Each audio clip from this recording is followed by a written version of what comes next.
踏入呢個智能電話嘅年代，私隱呢兩個字嘅理解已經發生咗翻天覆地嘅變化。以前講私隱係講緊你寫喺日記簿入邊嘅秘密，或者係你同朋友講嘅悄悄話。但而家私隱基本上已經由一種權利慢慢變成一種氣氛。大家口講就話要重視，手機要 set 密碼，要權限審核，但實際用起上嚟，只要個功能夠方便，部機夠型，好似冇乜邊個真係會將呢啲數據流向當成係一回事。尤其喺近年，當你拎住一部標榜住自主研發、國產之光、安全係數極高，甚至號稱最強外國情報部門都攻唔入嘅國際手機嗰陣，你會發現私隱嘅定義已經升咗去另一個層次啦。呢度講嘅唔單止係你琴晚去咗邊、買咗啲乜嘢，而係涉及到國家數據安全同技術主權。呢種轉變就令到一部手機唔再係單純嘅通訊工具，而係變成咗大國博弈入面最前線嘅盾牌或者係窗口。今日我哋就深入睇下幾個元首級實測嘅案例，呢啲政治人物點樣利用自己嘅身份，甚至係通訊安全，去幫大家驗證呢啲高端技術嘅含金量啦。嗱，咁一樣啦，喺未開始之前，如果大家未訂閱嘅，請幫手訂閱啦，請讚好及分享俾朋友。如果有時間嘅話，請幫我手睇晒啲廣告，多謝大家。講到實測，委內瑞拉總統馬杜羅絕對係重量級，佢直接以國家元首嘅身份向全世界展示佢對中國技術嘅忠誠。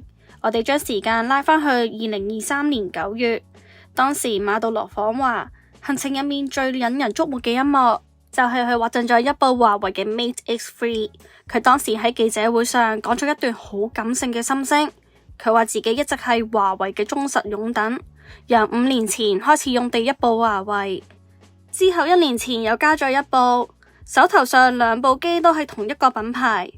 用家現身說法嘅感染力，比起任何廣告都要勁喎。佢話選擇呢一部機唔單止因為係好用，更加係因為佢代表咗一種技術避風港，希望可以避開傳統嘅西方通訊系統嘅潛在風險。到咗2024年8月，馬杜羅嘅配備又升級啦。喺一個公開場合，佢展示咗最新獲贈嘅 Mate X 嘅摺疊機。呢部機最標榜嘅功能就係衛星通訊。我哋去片睇下啦。Impresionante. Impressive. I founded everything through this, the phone that Xi Jinping gave me. Xi Jinping, esto me lo regaló Xi Jinping. Look, Xi Jinping gave me this. Un Huawei. A Huawei, the best phone in the world, the Huawei, and the Americans can't hack it. El mejor teléfono del mundo. Neither their spy planes nor their satellites. Y no te lo pueden intervenir los gringos. Ni los aviones espías, ni los satélites. 不過現實世界往往比口號殘酷得多。雖然馬杜羅對手機硬件極之有信心，但根據路透社同埋一啲國際媒體嘅披露，美國情報部門對馬杜羅嘅監控從來都冇停過。報道指出，相關機構早就喺幾年前已經派遣專門團隊，長期追蹤馬杜羅嘅生活規律、飲食習慣同社交圈子。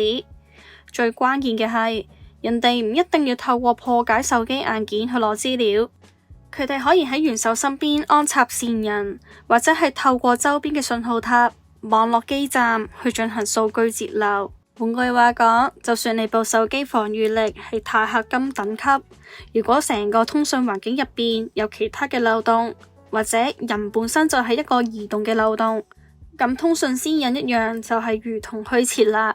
講完南美洲，我哋將視線轉返嚟亞洲啦。喺2025年11月，喺韓國慶州舉行嘅會晤入邊，手機再次成為外交嘅焦點。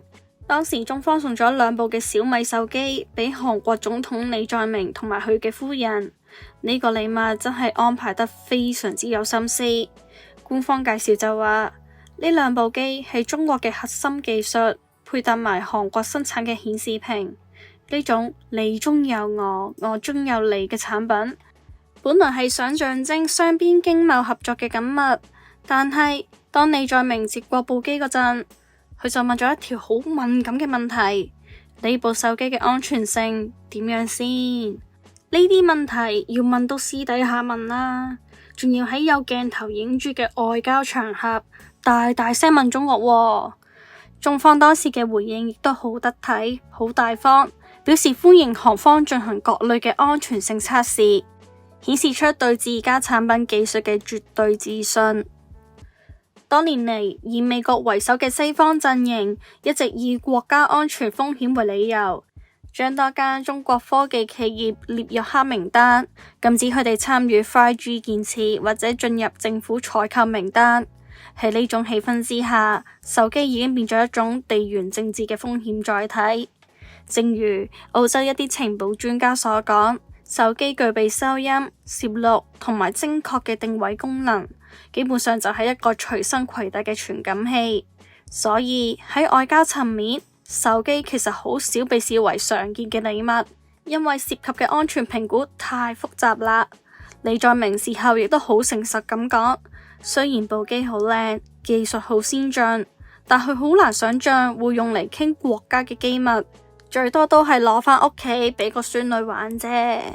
所以我哋睇到一個好清晰嘅現實，手機私隱同安全從來唔係一個純粹嘅技術指標，而係一個信任指標。